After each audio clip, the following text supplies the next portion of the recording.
ไอ้ทุกคนไอ้เนี่ยไปดูทุกคนเลยดูทุกคน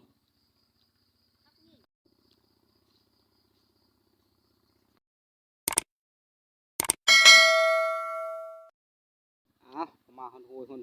นั้นก็ได้มันตุกบนก็ได้ตุกมึงทุกคนได้บ่จังใด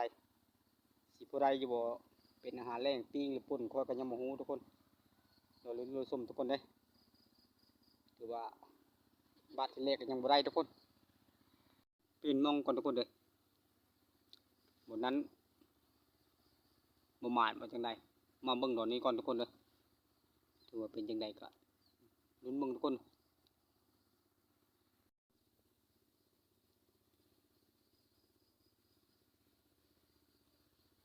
มีลายทุกคนเด้เป็นจังไดเนาะย้ายที่ทุกคนเด้ย้ายบ่อนเด้ทุกคนเด้2-3ที่ย้ายแล้วคนเด้มาแล้วบัดนี้ปลาปลากดน้อยทุกคนเด้นี่ทุกคนปลากดน้อยใหญ่ทุกคนเด้มาแล้ว2แล้วทุกคนเด้ปลาขาวบาดนี่ถือว่าเป็นที่ทุกคนเลยบ้านนี้บ่ได้ทุกคนเลย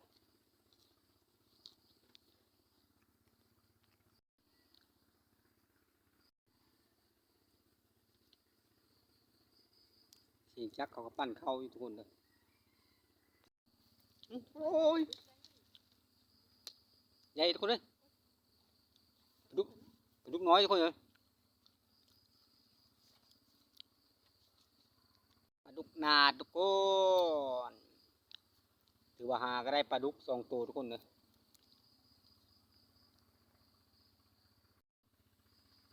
อุ้ยลูกทุกคนเลยแต่เว้นข้ามามับลงไปทุกคนเลยปลากะได้ยังบ่ลายทุกคนมันยังบ่ลายอยู่เสียงจักปั้นเข้าเขาเจ้าตึบอยู่ทุกคนเลยแต่ค่อยกับภรรยามาตึกเบ็ดมาแต่ดุงแต่ป่าไอ้ทุกคนไอ้เนี่ยไปดูทุกคนเลยดูทุกคนอันนี้เขาคอยบุตรในซุปทุกคนเลยกำลังเฮิมเดี๋ยวนี้ทุกคนเลยก็เลยหาโอกาสไปตึกเบ็ดตึกป่านี่ละ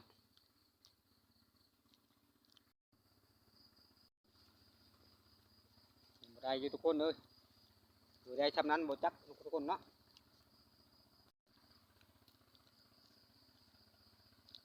หรือว่าตึกบึงตึก2 บ้านละกับบ้านทุกคนเลยเขาหมดเลยไอ้ปองเนาะเพิ่นตึกที่ก่อนเพิ่นว่าตึกที่นี่จังเนาะกับบ้านน่ะคำนะทุกคนเลยบ่จะเห็นแสงบ่จะเห็นป้อมเบ็ดละ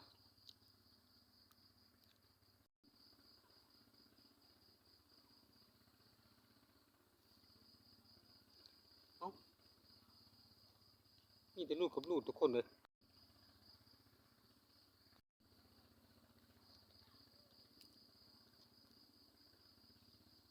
มาได้แล้วทุกคนคำละบรรยากาศทุกคนตอนนี้ก็มืดๆเลยทุกคนเอ้ยแต่มืดอยู่แต่ว่ายังแจ้งกองทุกคนเลยประมาณนี้ดูว่าตึกปูตึกปลาในวันนี้ทุกคนเลย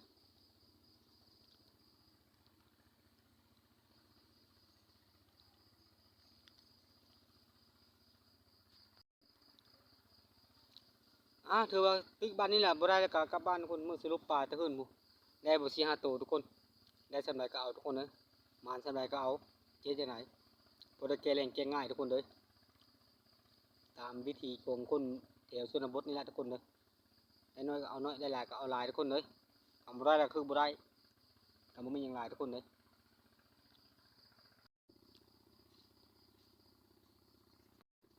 กลับบ้านทุกคนบ้านก็บ่ไกลทุกคนเลย ไก่เป็นตุกนกเป็นโฮดบรรยากาศจำแรงทุกคนเอ้ยตอนกลับบ้านถือว่าค้ำเลยทุกคนเลยบิงเซลละได้ปลาดุกสามทุกคนปลากดน้อยตัวหนึ่งปลาขาวสามทุกคนเจ็ดก็เก้าทุกคนนะโอ้ยอมแล้วพอกับทุกคนหาคบมากินนี่ก็ยากทุกคนกินนี่ก็มาทำนี่ก็ถือจบจะมีทุกคนเลยผสมนี่ก็จะเริ่มทุกคนหักเพลงกันคือเก่าอย่าทิ้งเดี๋ยวปะยาละยาไรทุกคนเลยขันว่าคอยเข้าส้มทุกคนบุทุ่งบุทันกาขอโทษขอไปทุกคนเจนอะไรคอยกะสัญญาณเน็ตแน่ทุกการมาทุกคนเลยถือว่าเวลามันก็ยากนึงเจอกันคิดเอาทุก